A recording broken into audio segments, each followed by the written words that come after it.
دیکھیں، نویں امام کا سب سے مشہور لقب تقی، اگرچہ یہ ہمارے یہاں ہندوستان و پاکستان میں زیادہ مشہور، باقی عرب دنیا میں آپ کو معلوم ہے کہ جواد امام کا زیادہ مشہور لقب۔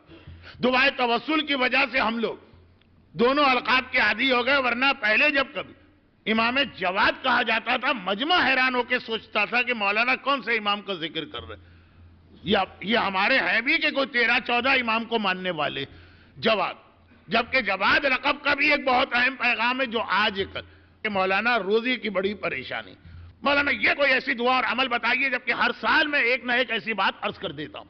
آج بات سے بات نکلی ہے جواد سخی، خاص کے نویں امام کا لقب ہے جواد، اور یاد رکھیے گا کہ روزی اور روزگار کے حوالے سے اگر نویں امام کے وسیلے سے دعا مانگی جائے تو اب عجیب و غریب قسم کے معجزے دیکھیں گے، اور اگر نویں امام کے دن یہ دعا مانگی جائے تو کیا کہنا۔ خیر اب میں ادھر زیادہ تفصیل میں نہیں جاتا ہوں ورنہ اصل بات رہ جائے گی۔ وہ اصل بات یہ، نویں امام کا ایک مشہور لقب ہے تقی۔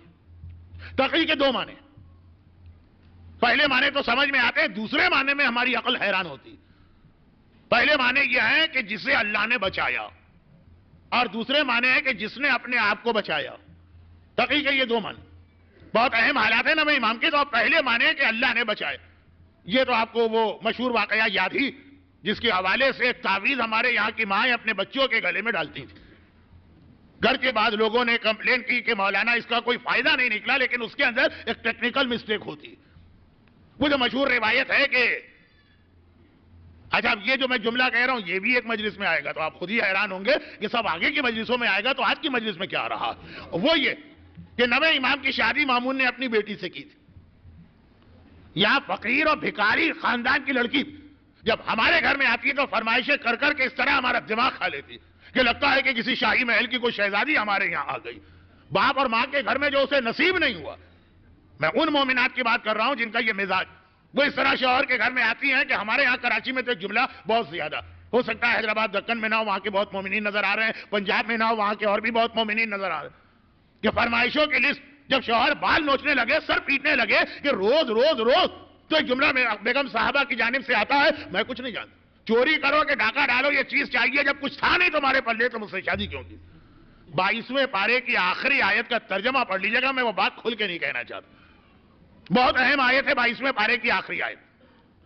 اس کے فوراً بعد جو آیت ہے وہ 23ویں پارے کی پہلی آیت، جس کے اندر آیت تطہیر آئی ہے، تو آیت تطہیر سے پہلی والی جو آیت ہے وہ بھی کبھی پڑھیے، اور خالی ترجمے سے تو کام نہیں چلے گا، لیکن نہیں وہاں ترجمے سے بھی آپ سمجھ جائیں کہ یہ ہماری خواتین میں سے بعض کا مزاج کہاں سے بنا۔ یہ عورت ہی وہ چیز ہے کہ جو سب نہیں لیکن بہت ساری آدمی کے تزکیہ نفس کو ختم کر کے رکھ دیتی، ساری زندگی کا تقوی قربان کر دینا پڑتا، عورت کی خاطر جھوٹ بول کے کمانا پڑتا ہے، رشوت لے کے کمائی کرنا پڑتی ہے، سودی ادارے میں کام کرنا پڑتا ہے، لیکن اچھی عورتیں بھی۔ ابھی تو صرف اتنی سی بات کہ مامون نے اپنی بیٹی کی شادی کی، اور یہاں پہ ایک سوال آتا ہے جس کا جواب کل آئے گا، اور وہ سوال یہ آتا ہے کہ آخر مامون کو کیا سوجھی کہ اپنی شاہی محل کی پلی بھی بیٹی اور اس کی شادی اس نے نویں امام سے کی، جن کے بارے میں معلوم ہے کہ یہ انتہائی سادہ زندگی گزارنے والے۔ فضہ کا واقعہ کئی بار آپ نے سنا ہے، اس لیے میں خالی اشارہ کرتا ہوں کہ یہ نویں امام کی، 8ویں کی یا 6ٹھے کی یا مولا کی سادہ زندگی مجبوری کی نہیں تھی، وہ سونے کا دریا بہا سکتے تھے، لیکن مرضی خدا، لیکن مامون کو معلوم۔ چلے اگر ویسے معلوم نہ ہو، کوئی کہہ دے کہ بھائی ہم اور آپ اپنے اماموں کے حالات پڑھتے، مامون کیا پڑھتا ہوگا؟ 8ویں امام کو اپنے محل میں رکھ کے، محل تو نہیں اپنے شہر میں اپنا مہمان بنا کے 2 سال رکھا نا، تو اگر یوں نہیں پتا تھا تو خود اس نے دیکھ لیا، پھر کیا ضرورت تھی کہ اپنی بیٹی کی شادی کرے؟ 2 بڑی اہم ضرورتیں، جن میں سے دوسری والی ضرورت مومنین کا مسئلہ، لیکن ابھی نہیں، ابھی تو جو اصل بات ہے وہ پوری ہو جائے۔ نویں امام شادی ہو گئی، اور اب اس کے بعد بیٹی جو تھی وہ تو نہیں جانتی کہ میرے باپ نے شادی کیوں کی، وہ تو یہ دیکھ رہی ہے میں شاہی محل کی پلی ہوں، وہاں پہ ہر نعمت خالی میرا اشارہ ہوتا تھا اور ہر نعمت حاضر، بلکہ بغیر اشارے کی ہر نعمت حاضر، دونوں چیزیں حلال اور حرام۔ شاہی محل میں وہ شراب پینا چاہے تو کون روکے؟ شاہی محل میں وہ گانے سننا چاہے تو کون روکے؟ شاہی محل میں وہ ڈانس کی پارٹیز کو دیکھنا چاہے تو کون روکے گا؟ شہزادی۔ اور حلال بھی، جو لباس چاہے، جو زیور چاہے، جیسا کھانا چاہے، جہاں گھومنا چاہے، ہر چیز حاضر۔ نویں امام کے گھر میں نہ حلال میں اس طرح کا اسراف ہوگا اور حرام کی تو گنجائش ہی نہیں ہے، تو وہ بچی بالکل مطمئن نہیں ہے اپنے شوہر کے گھر سے، کمپلین کمپلین کمپلین کمپلین. اور مامون جو ہے 9ویں امام پہ ہاتھ اس لیے نہیں اٹھانا چاہتا کہ ابھی ان کے بابا 8ویں امام کا الزام میرے اوپر آیا. الزام کیا حقیقت تھی. تو گھبرا رہا ہے کہ اگر میں اتنے جلدی دوسرے امام کو بھی شہید کر دیا تو بغاوت ہو جائے گی. لیکن کب تک مسلسل مسلسل مسلسل پتھر پہ بھی پانی جیسی نرم چیز گرے تو پتھر میں گڑھا یا سوراخ ہو جاتا. یہ اچھائی کے لیے بھی اور برائی کے لیے بھی. اچھی باتیں آپ کسی کو سناتے رہے سناتے رہے سناتے رہے سناتے رہے, ایسا وہ بدل جائے گا کہ آپ سوچ بھی نہیں سکتے تھے کہ ایسا شرابی ایسا نمازی بن گیا. ہم نے اپنی آنکھوں سے دیکھا. جو پہلے مذاق اڑا رہا تھا, تالیاں پیٹ رہا تھا, بھائی عمر ابن جموح کا کیا ہوا؟ یہی تو ہوا نا. مدینے کا سب سے ڈھیٹ قسم کا کافر جب سب مدینے والے مسلمان ہو گئے تب بھی یہ اسلام لانے کو تیار نہیں تھا.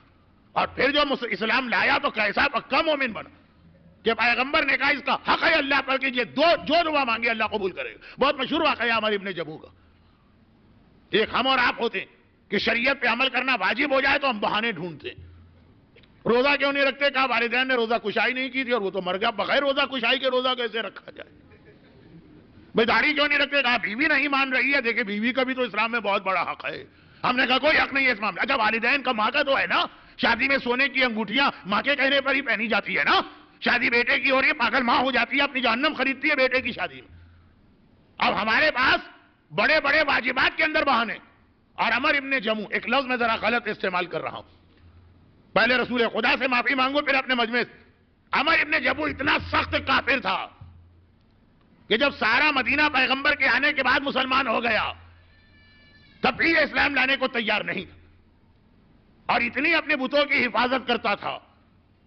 مدینے کے نوجوان آ کے اس کو بار بار کہتے تھے کہ کیا تمہارا بے وقوفانہ عقیدہ, لیکن کوئی اثر نہیں ہے. جب اثر ہوا, اب مدینے کے نوجوانوں کی ایکٹیویٹی تھی.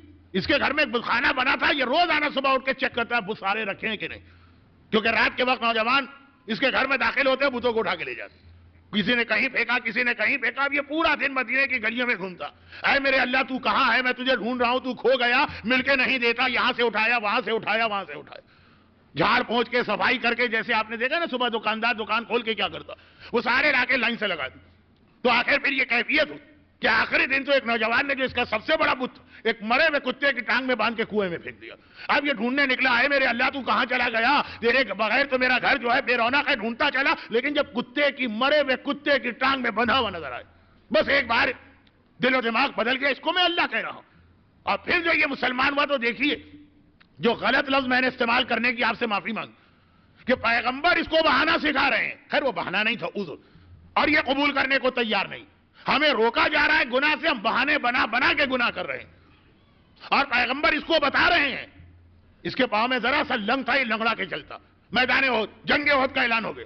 پیغمبر نے کہا نکلو اسلام کے دفاع کے لیے. اس کے 4 جوان بیٹے, جب باپ ایمان لے آیا تو سارا خاندان تلواریں لے کے چلے. اس کا پورا خاندان جا رہا ہے, 4 بیٹے اس کے خاندان, اور چاروں کے چاروں میدان میں جا رہے ہیں. ایک بار اس نے جاتے دیکھا تو کہا کہ میں بھی جاؤں گا.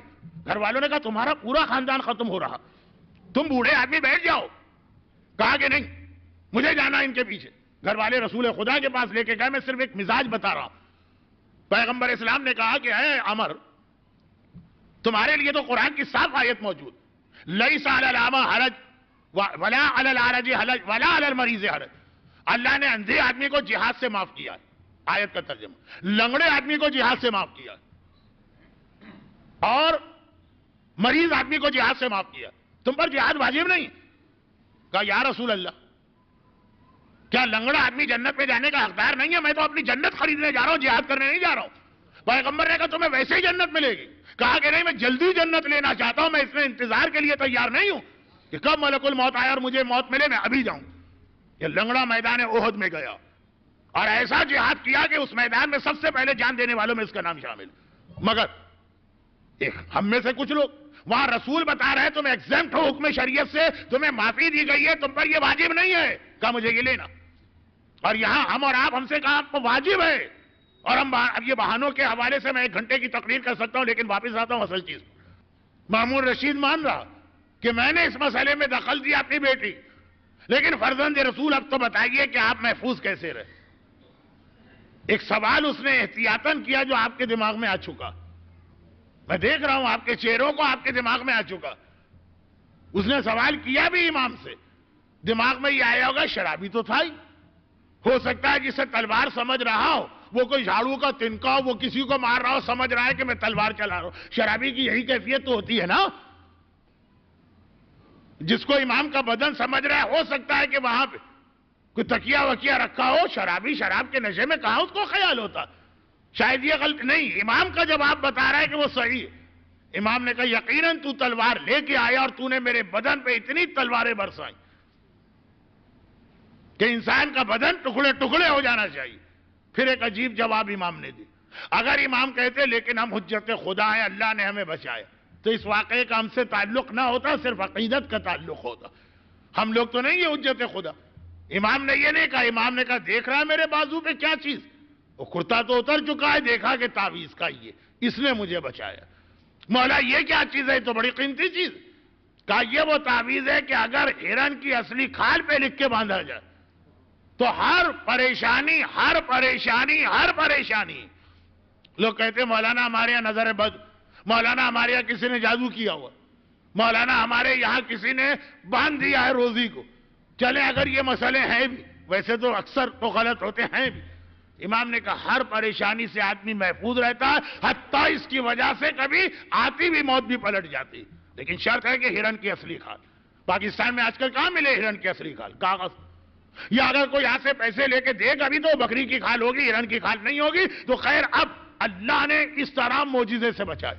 تقی لقب پڑا تقی, جنہیں اللہ نے اس ظالم شرابی حکمران کے ہاتھ سے بچائے. مگر تقی کے دوسرے معنی بھی ہیں. اس دوسرے معنی نے مجھے حیران کر دیا.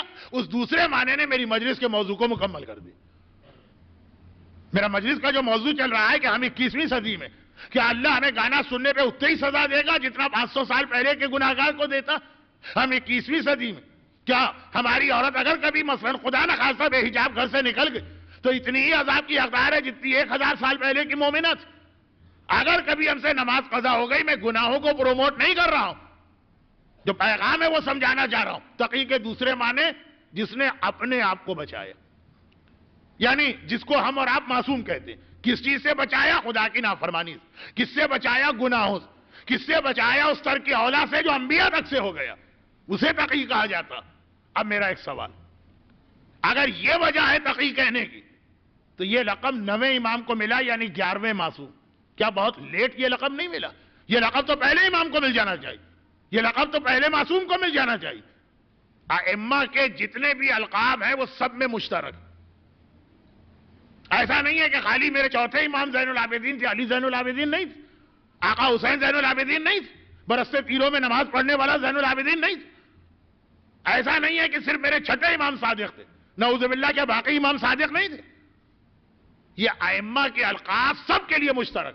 لیکن جس امام کے زمانے میں اللہ نے جیسا امتحان لیا, ان کی وہ صفت سامنے آ گئی. چنانچہ اگر چوتھے امام چھٹے امام کے دور میں ہوتے تو چوتھے امام صادق کہلاتے, اور 7ویں امام اگر چوتھے امام کی جگہ ہوتے تو 7ویں امام زین العابدین کہلاتے. حالات کے تحت جو بھی امتحان لیا گیا اور دشمنوں کا جو طریقہ, یہی وجہ ہے کہ آقا حسین کے 4 وہ لقب ہم زیارت وارثہ میں بھی پڑھتے ہیں, جو ہمارے خیال میں آقا کے ہیں نہیں, دیگر اماموں کے. یہی وجہ ہے کہ جب چوتھا لقب ہم لیتے ہیں تو بہت سے لوگ اپنا سر یہ سمجھ کے جھکاتے ہیں کہ یہ امام زمانہ کا نام لیا جا رہا. نہیں, وہ آقا حسین. اشہد انک الامام البر التقی الرضی الزکی الہادی المہدی. اے مولا حسین میں گواہی دیتا ہوں آپ امام ہیں, آپ بر ہیں, آپ تقی ہیں. یہ 9ویں امام کا لقب ہے, آقا حسین کو آپ کہہ رہے ہیں تقی. آپ زکی ہیں, یہ 11ویں امام کا لقب ہے, آپ امام حسین کو کہہ رہے ہیں کہ زکی. الہادی یہ 10ویں امام کا لقب ہے, آپ آقا حسین کو کہہ رہے ہیں کہ آپ ہادی. اور مہدی پہ تو لوگ یہ سمجھ کے سر جھکاتے ہیں کہ یہ امام زمانہ کا نام ہو گیا, یہ آقا حسین کا نام. تو یہ آقا حسین تقی بھی ہے, آقا حسین زکی بھی ہے, آقا حسین ہادی بھی ہے, آقا حسین مہدی بھی ہے. لیکن خالی آقا حسین نہیں, یہ تو اس لیے کہا کہ آپ پڑھتے ہیں. خود میرا مولا تقی بھی ہے, زکی بھی ہے, عسکری بھی ہے, ہادی بھی ہے, مہدی بھی ہے. میرا 7واں امام تقی بھی ہے, ہادی بھی ہے, مہدی بھی ہے, زکی بھی ہے. یہ سارے القاب ہر امام کے, لیکن مشہور وہ لقب ہوتا ہے جو ان کے زمانے کے حالات میں سامنے آئے. ہر امام اپنے آپ کو گناہوں سے, نافرمانی خدا سے, بلکہ ترک اولا سے بچاتا. بلکہ یہ جملہ امام کے لیے کہنا ہی امام کی شان کے خلاف لگ رہا. اگر پیغام کی بات نہ ہوتی تو میں نہ کہتا. مولا کو بھی تقی, مولا سب سے پہلے تقی تو مولا تھے. یہ اللہ نے اتنا تاخیر سے 9ویں امام کو لقب کیوں دیا؟ تاکہ 21ویں صدی کے مومن کو پتا چل کہ وہ جو امتحان دے رہا ہے آج کے فیس بک کے زمانے میں، وہ جو امتحان دے رہا ہے آج کے ٹویٹر کے ماحول میں، وہ جو امتحان دے رہا ہے آج کل کے انٹرنیٹ کے زمانے میں، وہ جو امتحان دے رہا ہے آج کل کے 4G قسم کے آئی پیڈ کے زمانے میں، اللہ جانتا ہے اور اس کے حساب سے اللہ اجر دے گا. ہر امام تقی، یعنی باقی القاب کو اب چھوڑ دیجئے، ٹائم نہیں رہا، مگر دوسرے معصومین کی توہین نہیں کر رہا ہوں، حاشا و کلا، یہ مقصد نہیں ہے، مگر مولا کی جو عصمت ہمارے سامنے آئی، آقا حسین کا جو کردار ہمارے سامنے آیا، یہ جملے بھی اچھے نہیں. چوتھے امام کی جو عصمت ہمارے سامنے آئی وہ نویں کی طرح آتی، لیکن اس وقت کے حالات کچھ اور. اب بہت جلدی جملے کو سمیٹ لوں، اور وہ یہ ہے کہ باقی ائمہ نے جو عبادت کی، جو تقوی دکھایا، وہ خانہ کعبہ میں بیٹھ کر، مسجد نبوی میں بیٹھ کر، مسجد کوفہ میں بیٹھ کر، اپنے عصمت و طہارت والے گھر میں بیٹھ کر. اور نویں امام نے جو تقوی دکھایا وہ مامون رشید عباسی کے گناہوں والے محل میں بیٹھ کر. مسجد میں بیٹھ کے عبادت کرنا بھی بڑا مرحلہ، مگر شاہی محل کے عیش و آرام میں بیٹھ کے عبادت کرنا اللہ کے یہاں یہ اور زیادہ درجہ رکھتا ہے. خانہ کعبہ میں بیٹھ کے بھی تقوی کا مظاہرہ کرنا بہت بڑی بات ہے، لیکن گناہوں کے درمیان، گناہوں کے ماحول کے درمیان بیٹھ کر تقوی کا مظاہرہ کرنا یہ چیزیں دیگر ہے. تو نویں امام کا امتحان یہ ہوا کہ تمہارے دادا، تمہارے بابا، تمہارے بزرگ، انہوں نے عصمت و طہارت کے ماحول میں زندگی گزاری. یقیناً وہ بھی محل میں آتے تو ان کا بھی یہ کردار ہوتا، لیکن چونکہ اللہ نے ان سے وہ امتحان لیا. خانہ کعبہ کا تقوی اور ہے، مسجد النبوی کا تقوی اور ہے، مسجد کوفہ کا تقوی اور ہے، بیت سیدہ کا تقوی اور ہے. اور شرابی، کبابی، زانی، جواری، ڈانس کی پارٹیاں رچانے والا، گانے بجانے کی محفلیں سجانے والا، نمازیں قضا کرنے والا، اس کے محل میں بیٹھ کر کردار کا اتنا اعلیٰ نمونہ دکھانا یہ اور ہے. اسی لیے تقی بنا نویں امام کا لقب، اور ہمیں درود بھیجے محمد والا.